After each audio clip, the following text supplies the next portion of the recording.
মাননীয় স্পিকার, আমার উত্থাপনীয় বিষয় হাম বা মিজলসের টিকা। মাননীয় মন্ত্রী, আমরা এখন 2030 সালের মধ্যে টেকসই উন্নয়ন লক্ষ্যমাত্রা এসডিজি অর্জনের পথে হাঁটছি।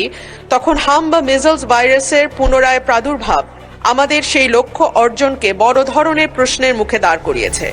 গবেষণায় দেখা গেছে হাম কেবল একটি ভাইরাস নয়, এটি একটি ইমিউন অ্যামনেশিয়া তৈরি করে, অর্থাৎ একবার হাম আক্রান্ত হলে শিশুর শরীরের রোগ প্রতিরোধ ক্ষমতা বছরের পর বছর দুর্বল থাকে, যার ফলে সে অন্য কোনো সাধারণ রোগেও মারা যেতে পারে। মাননীয় মন্ত্রী, আমি তথ্যের ভিত্তিতে কিছু বিষয় আপনার সামনে তুলে ধরতে চাই। টিকা গ্রহণ বনাম বাস্তবতা। বিশ্ব স্বাস্থ্য সংস্থা হুয়ের মতে একটি জনপদে হামের মহামারী রুখতে হলে 95% বেশি শিশুকে 2 ডোজ MR টিকা দিতে হয়।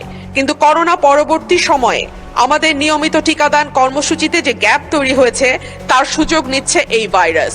শুধু তাই নয় মাননীয় স্পিকার, আমাদের এর মধ্যে একটি অন্তর্বর্তীকালীন সরকার দায়িত্ব পালন করেছে 1.5 বছর, এবং এই 1.5 বছরে কর্মকর্তাদের মধ্যে পরিবর্তন এসছে, নতুন করে টিকার কোনো অর্ডার দেয়া হয়নি, এবং আমাদের যারা স্বাস্থ্যকর্মী আছেন যারা টিকা পরিবহন করেন তারা গত 9 মাস ধরে কোনো বেতন পায়নি। দেখা গেছে আমাদের প্রায় 35টি জেলাতে 45% স্বাস্থ্যকর্মীর বা টিকাদান কর্মসূচিতে যারা যুক্ত এরকম কোনো কর্মীর নিয়োগ বা তাদের অভাব আছে। প্রায় অর্ধেক জেলাতেই আমাদের এই সংক্রান্ত স্বাস্থ্যকর্মীর অভাব আছে। সেই সবকিছু মিলিয়েই আজকে এই হামের ভয়াবহতা। আন্তর্জাতিক সতর্কতা বলছে, সম্প্রতি ইউনিসেফ এবং WHO সতর্ক করেছে বিশ্বজুড়ে হামের সংক্রমণ 79% বৃদ্ধি পেয়েছে। বাংলাদেশেও তার ঢেউ এসছে, বিশেষ করে ঢাকা এবং তার পার্শ্ববর্তী এলাকা এবং ঘনবসতিপূর্ণ শহরের বস্তিগুলো, যেখানে একটা ঘরে অনেক বেশি সংখ্যক লোক থাকে এবং একটা ঘরের সঙ্গে আরেকটা ঘরের কোনো দূরত্বই নাই, সেই জায়গাগুলো এখন হামের হটস্পটে পরিণত হয়েছে। স্বাস্থ্যমন্ত্রী মহোদয়কে আমি অনুরোধ করব যে তিনি সরাসরি মাঠ পর্যায়ের প্রকৃত চিত্র এবং টিকার মজুদ ও বিতরণের পরিসংখ্যান এই মহান সংসদে পেশ করবেন। ধন্যবাদ মাননীয় স্পিকার। মাননীয় মন্ত্রী। মাননীয় স্পিকার, আপনাকে ধন্যবাদ জানাচ্ছি মাননীয় সংসদ সদস্য রুমিন ফারহানাকে ওনার কনসার্নের জন্য। মাননীয় স্পিকার, আমাকে ওনার প্রশ্নটা যেভাবে লিখিত এসেছে এর সাথে আরো অনেক কিছু অ্যাড করেছে। I think I should address all of our queries. একটু আমাকে টাইম দেবেন। মাননীয় স্পিকার, একটা কথা উনি বলেছেন লাস্ট লাইনে আমাকে উদ্দেশ্য করে, তিনি যেন কেবল সবার মধ্যে সীমাবদ্ধ না থাকেন। মাননীয় speaker, I do not know how she knows I have only restricted myself in holding the meetings only. An honorable member of parliament should not deliver such comment regarding another member of parliament, because I am not and I have not restricted myself in holding meetings only. I am looking after all the activities. I and we are looking over all the activities of the Ministry of Health under the able guidance of our Honorable Prime Minister, Mr. Tariq Rahman. Number two, মাননীয় speaker, উনি পোর্টারদের কথা উল্লেখ করেছেন এবং স্বাস্থ্যকর্মীদের অভাবের কথা বলেছেন। হ্যাঁ, পোর্টারে বেতন পান না গত 9 মাস আগে থেকে। That's true. আমরা ক্ষমতা এসেছি আজকে 51 দিন চলছে। মাননীয় সংসদ সদস্য, we have already sit with the porters before we started the vaccination on 5th of April, এবং we have made them happy. আজকে সকালে আমরা সচিবালয়ে মিটিং করেছি, পোর্টারদের বেতন দেওয়া আমরা পর্যায়ক্রমে শুরু করতেছি 2-1 দিনের ভিতরে।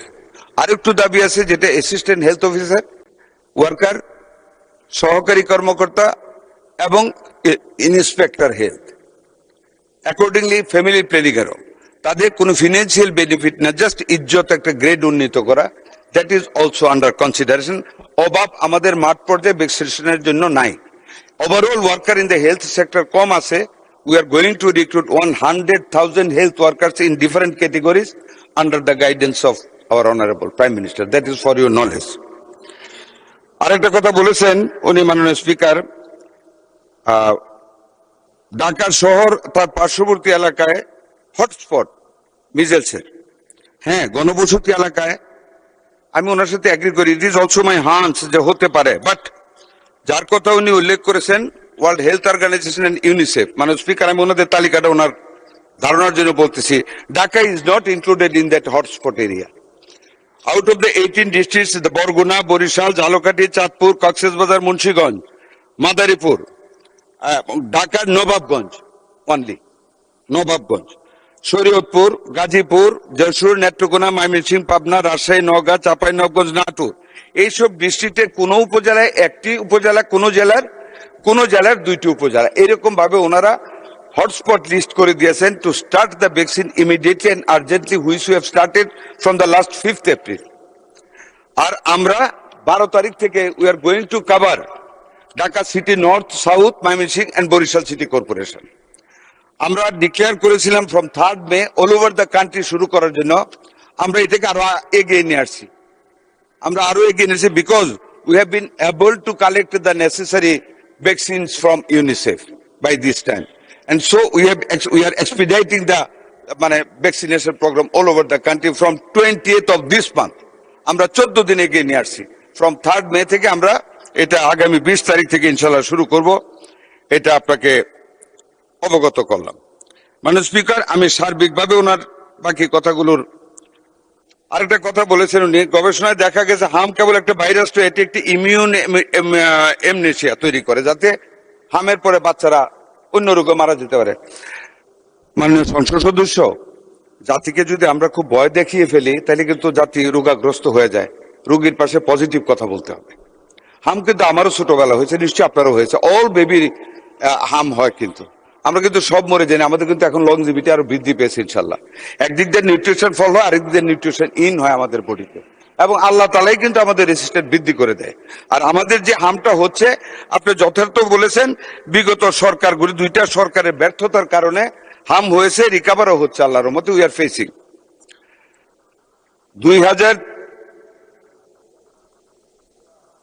আমি উত্তরটা দিচ্ছি মাননীয় স্পিকার ওনার।